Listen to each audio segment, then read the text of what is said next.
students, good morning and welcome in the fourth part of the chapter halves and quarters.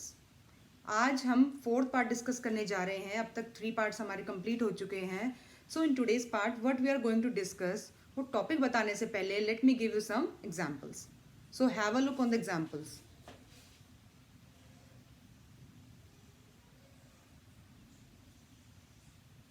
This is a rectangle, okay?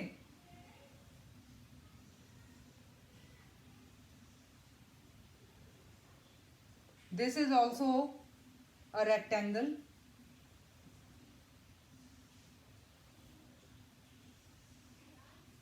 This is also a rectangle, right? Now these rectangles are somehow equal in size. इनकी जो length है it is somehow equal. ठीक है, अब हम आगे क्या करेंगे?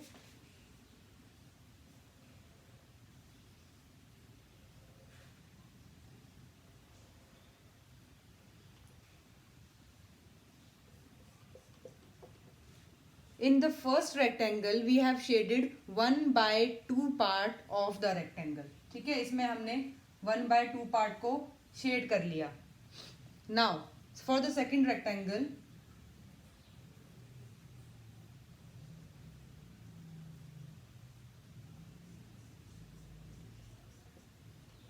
how much part is shaded in the second rectangle? Yes, 2/4. Okay.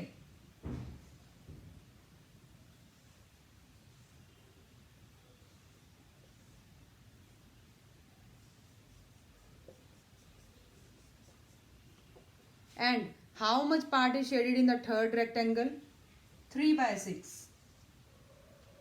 तो इन तीनों रेक्टेंगल्स में हमने डिफरेंट फ्रैक्शंस बनाए. फर्स्ट में हमने 1/2 किया, सेकंड में हमने 2/4 किया, थर्ड में हमने 3/6 किया. So in all these rectangles what we have done, we have prepared 3 different fractions with different numerators and different denominators. ठीक है, इन तीनों में आप देखोगे तो इन तीनों के न्यूमरेटर भी अलग अलग हैं और इनके डिनोमिनेटर भी अलग अलग हैं. ठीक है, इनका तो कुछ भी मैच नहीं कर रहा, ना तो इनका न्यूमरेटर एक जैसा, ना इनके डिनोमिनेटर एक जैसे, तो कुछ भी सेम नहीं है. बट एक चीज़ तो सेम है.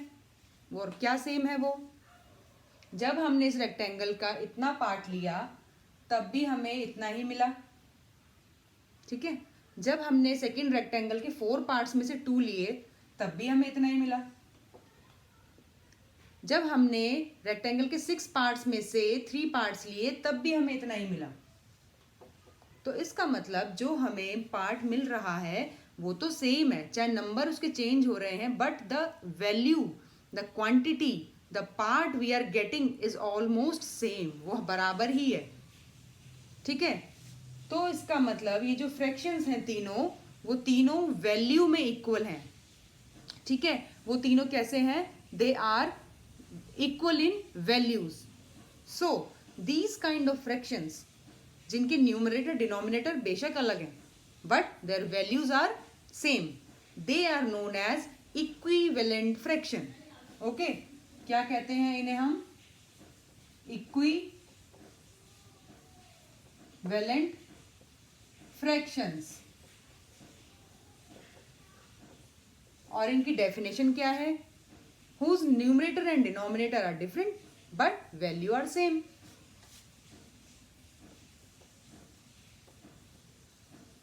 Numerator and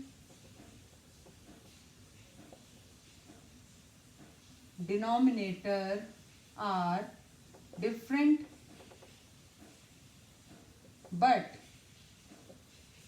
their value are same.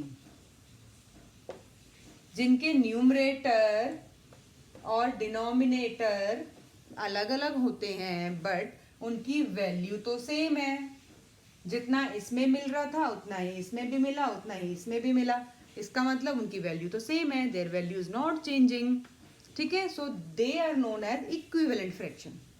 Now comes the next question, how can we make equivalent fractions? ये तो हमें था कि हमें बना बनाया मिल गया, हमने देख लिया, पहचान लिया. But when I ask you to make equivalent fractions of a given fraction. How will you do that? आपको एक फ्रैक्शन दिया 1/3 और कहा गया कि इसका इक्विवेलेंट फ्रैक्शन बनाइए। तो आपको क्या करना होगा?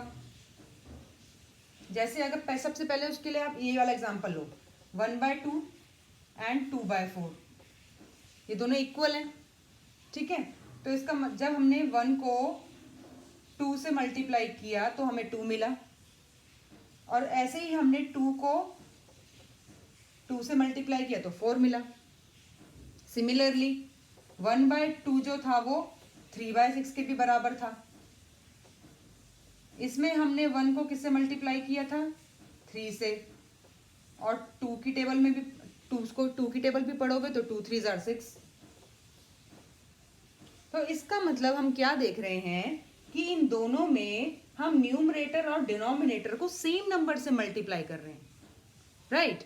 We are multiplying numerator and denominator by same number, not with different number. 1 को 2 से किया तो 2 को भी 2 से, 1 को 3 से किया तो 2 को भी 3 से। मतलब न्यूमरेटर डिनोमिनेटर बेशक अलग अलग होंगे लेकिन वो सेम नंबर के साथ मल्टीप्लाई होते हैं। मतलब उन दोनों में बहुत दोस्ती है, चाहे वैसे वो अलग अलग हैं, लेकिन वो दोनों ये कहते हैं कि भाई तू जिसके साथ मल्टीप्लाई होगा मैं भी उसी के साथ मल्टीप्लाई करूंगा। तू 1 से तो मैं भी 1 से, तू 2 से तो मैं भी 2 से, ठीक है। तो ये जो न्यूमरेटर और डिनोमिनेटर हैं दे आर बेस्ट फ्रेंड्स, वो दोनों अलग अलग नंबर से मल्टीप्लाई नहीं होते, ठीक है। तो इसी तरह अगर आपको दिया जाए कि 1/3 का इक्विवेलेंट बनाओ तो कोई भी नंबर ले लो। जैसे हम लेते हैं 4, तो 1 को 4 से मल्टीप्लाई करो, आंसर आ गया 4। और फिर जब न्यूमरेटर ने 4 से किया तो न्यूमरेटर का बेस्ट फ्रेंड डिनोमिनेटर किससे करेगा मल्टीप्लाई? वो भी 4 से करेगा। तो इसने भी 4 से किया और आंसर आ गया 12, बन गया इक्विवेलेंट। इस तरह तो आप बहुत सारे इक्विवेलेंट बना सकते हो।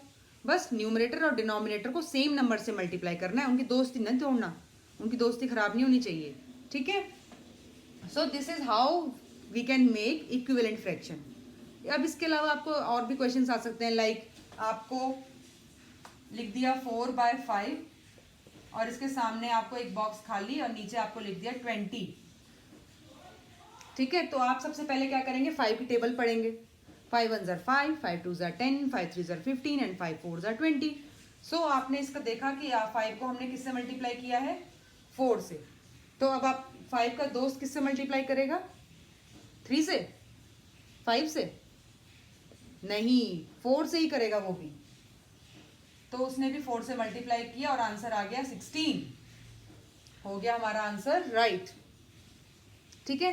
तो सबसे पहले इक्विवेलेंट फ्रैक्शन की आप डेफिनेशन लिखेंगे, ये तीनों आप पिक्चर्स ड्रॉ करेंगे, राइट। उसके बाद आपको असाइनमेंट जो दिया जाएगा उसके क्वेश्चंस आप सॉल्व करेंगे। इतना अगर आपको समझ में आ गया तो असाइनमेंट्स तो आपकी चुटकी का काम है, ठीक है। So all the very best.